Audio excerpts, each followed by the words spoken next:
There's a version of risk that every construction business owner carries that they don't talk about very often. It's not the obvious kind, not the risks that you can point to, not the thing that shows up on an insurance policy or in a contract clause. It's the ambient weight of knowing on any given day that something could go wrong that you didn't see coming. A crew member on a roof, a subcontractor on a ladder without the right coverage, a draw that hasn't landed while payroll is due on Friday, a client who signed a contract but doesn't understand what they agreed to, a wall that's been opened up and revealed something that nobody anticipated. Every builder carries some version of this, and most of them manage it in the same way, reactively. Something goes wrong, and they deal with it. They handle the claim, they absorb the costs, they fight the dispute, they survive the incident, and then they go back to work and carry the same weight into the next project. Welcome back to Brickonomics, the business of building. My name is Nick Scroggs, and this episode is about replacing that reactive weight with something that's designed.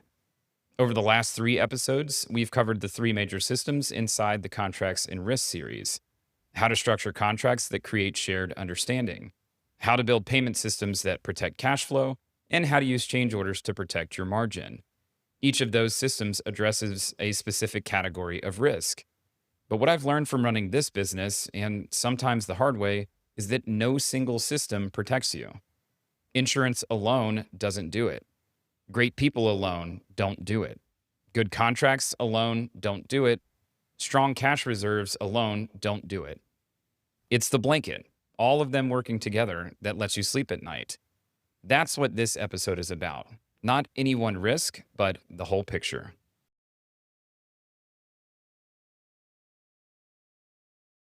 I want to start with a category of risks that most builders don't think about until the bill arrives. Subcontractors' insurance, specifically workers' compensation.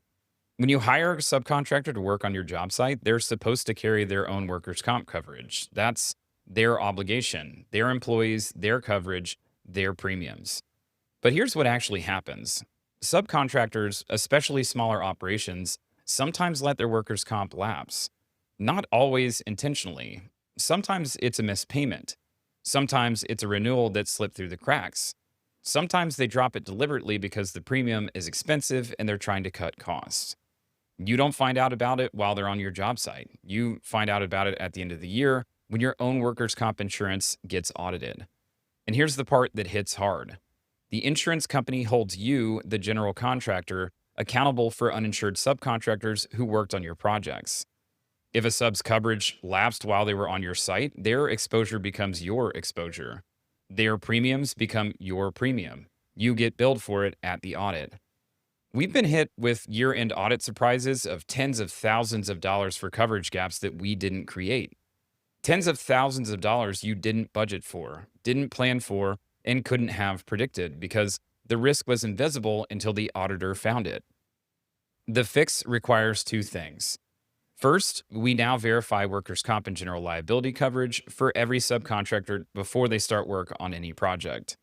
Certificates of insurance on file with expiration dates tracked. Second, and this is the piece that actually gives the system teeth, our project management software monitors insurance expirations automatically. When a subcontractor's coverage lapses, this system flags it immediately and triggers a payment withhold. We do not release payment until that subcontractor has provided proof of renewed coverage. The logic is simple. If their lapse ultimately results in us paying their premium at audit, we're using their money, money that we withheld rather than absorbing it out of our own margin. This will not catch every gap.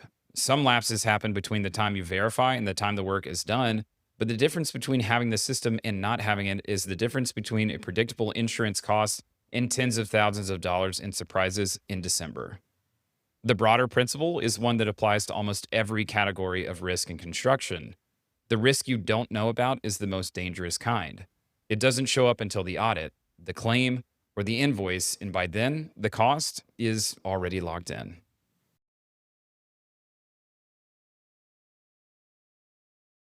I want to tell you about a moment on one of our job sites that I still think about today. We were working on an older home, a renovation project that involved significant demo. The crew was taking down interior walls, opening up the floor plan. Standard work for a remodel of that scope. The ceiling in this particular section of the house was plaster.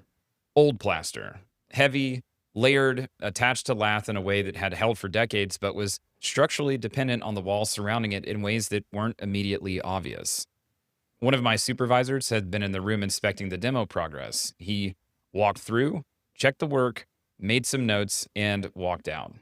Seconds after he left that room, the entire plaster ceiling collapsed. Hundreds of pounds of plaster and lath came down in one mass onto the floor where he'd been standing just seconds earlier.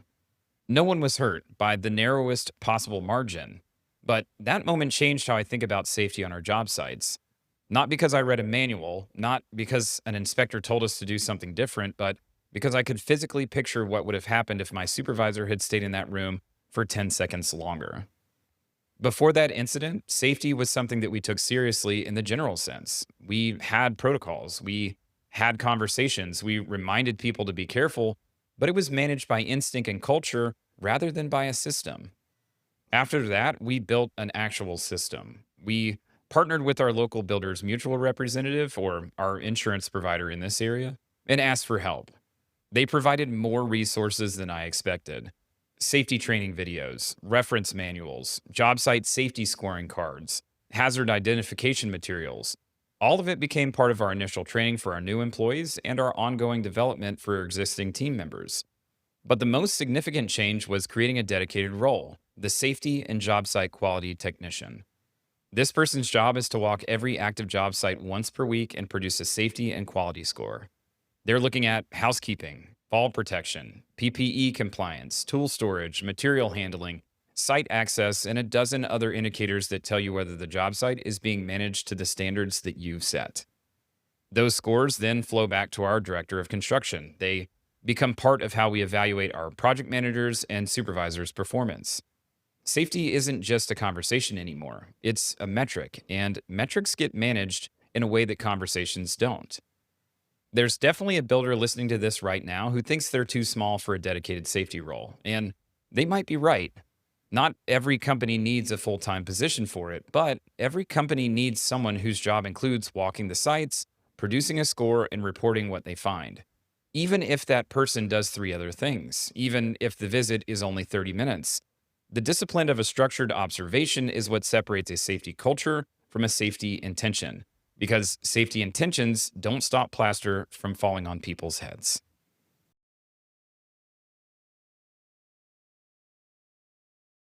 Most builders think about risk management as a cost: insurance premiums, safety equipment, compliance time, administrative overhead. What they miss is that risk management done well is actually a compounding investment. Start with the most direct connection. Companies with clean safety records and no significant claims pay lower workers' comp premiums. That's not a theory, that's how insurance math works. Your experience modification rate, the multiplier that adjusts your premium based on your claims history, rewards companies that don't generate losses.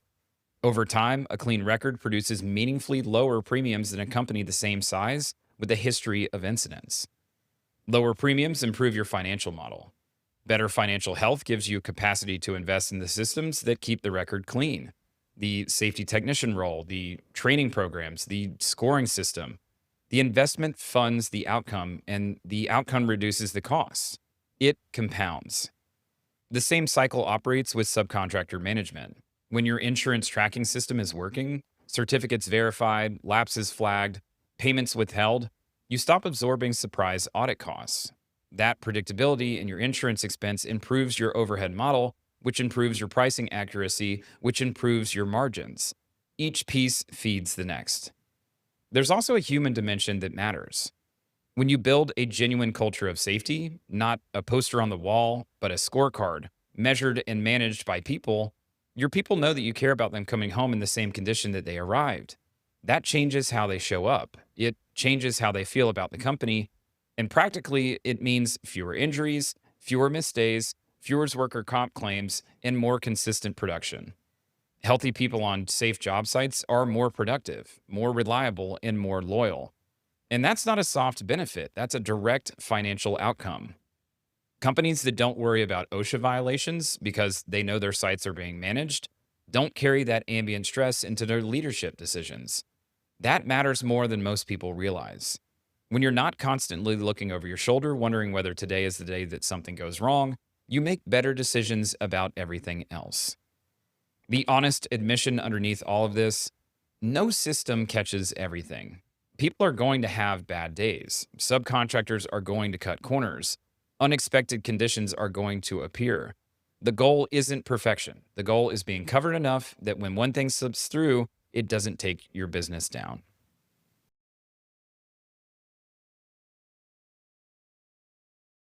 This is the closing episode of the Contracts and Risk series, and I want to take a moment to show you how everything that we've covered across these 4 episodes fits together. Because the individual systems are useful, but the real power is in the blanket. Contracts protect you legally. In episode 9, we talked about the contract as a business strategy, not a form. The contract determines who carries risk, how decisions get made, and what conversations are appropriate when reality shows up. The contract playbook aligns your internal team around what was signed. The expectations agreement aligns your client. Together, they create a shared understanding that prevents disputes before they start because both parties know what they agreed to before the first nail goes in. When a dispute does arise, the contract is your foundation. Without a solid one, every conflict becomes a negotiation from scratch. With one, you have a document that both parties signed, understood, and agreed to. Payment systems protect your cash flow. In episode 10, we talked about why most builders get paid late and how to fix it. Monthly billing creates predictability. Invoice confidence ensures the billing conversation is a transaction, not a negotiation. The disputed balance protocol keeps small questions from holding up large payments, and the job stop gives the entire system its teeth. Without cash flow protection, every other system is fragile. You can have the best contract in the industry and still go under if the money doesn't flow. Change orders protect your margins. In episode 11, we talked about where most profit is actually lost. A complete change order captures not just cost, but time, carrying costs, supervision, design fees, and additional calendar days, all with a client signature. Without change order discipline, you earn the margin in the contract and then give it back one undocumented change at a time. Safety systems protect your people. That's what we covered today. The near miss that catalyzed the system, the safety and job site quality technician, the weekly scoring, the training programs, the culture that emerges when safety is measured rather than assumed. Without safety systems, your most important asset, the people who build everything, are exposed to preventable risk every single day. Insurance is the umbrella. Insurance sits on top of it all. It covers what the other systems can't prevent. The incident that happens despite the safety culture, the claim that arises despite the solid contract, the loss that occurs despite the financial discipline. But insurance only works well when the systems underneath it are doing their job. A company with sloppy operations and frequent claims pays more for coverage, gets less favorable terms, and carries higher deductibles. A company with tight operations, clean records, and well-managed risk pays less and gets more. Here's the connection most builders miss. The tighter your operations, the less you pay in insurance. The higher your margins, the more capacity you have to invest in safety. The healthier and safer your people are, the more productive they are, and the fewer days that they miss. Each system feeds the others. When one piece is missing, the others strain. Great safety with bad contracts still produces disputes. Great contracts with no payment systems still produce cash flow problems. Great insurance with sloppy operations still produces preventable claims. That's why when no single system protects you, the blanket does.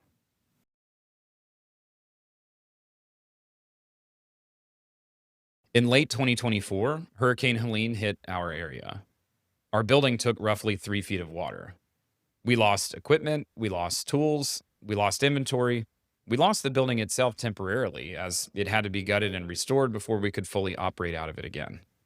The total cost was approximately $150,000, not including the revenue that we didn't generate while we were shut down, not including the time our team spent on recovery instead of in production, not including the disruption to our clients' projects or the cascading schedule impacts across our entire portfolio. $150,000 could have put us out of business, but it didn't. Not because we were lucky, not because the damage wasn't serious, but because the systems we had built over the years of learning often the hard way, gave us enough resilience to absorb it. Insurance coverage that was adequate because we had reviewed it proactively, not just accepted whatever the default policy was offered, but because we actually sat down with our provider and made sure that the coverage matched the exposure. Cash reserves that existed because our financial systems were sound. The job costing, the overhead model, the billing systems, all of that discipline had built a financial cushion over time that was available when we needed it most. Contracts with clients that protected our obligations during force majeure. Language that existed because we had learned from COVID and from the material escalation experience that clauses that you need to have in crisis need to be written in and explained before the crisis arrives. A team that knew how to operate because the roles and processes and decision making frameworks were defined, not necessarily personality dependent. When everything was disrupted, the team didn't need to tell them what to do next. The structure told them. And the structure even held when the building didn't. The hurricane didn't test one system, it tested them all simultaneously. And the only reason we survived it intact, financially, operationally, and as a team, is that the blanket was in place before it was needed. You can't build the blanket during the crisis. It has to exist before the crisis arrives. And if it doesn't, the crisis becomes the thing that determines whether the business actually survives.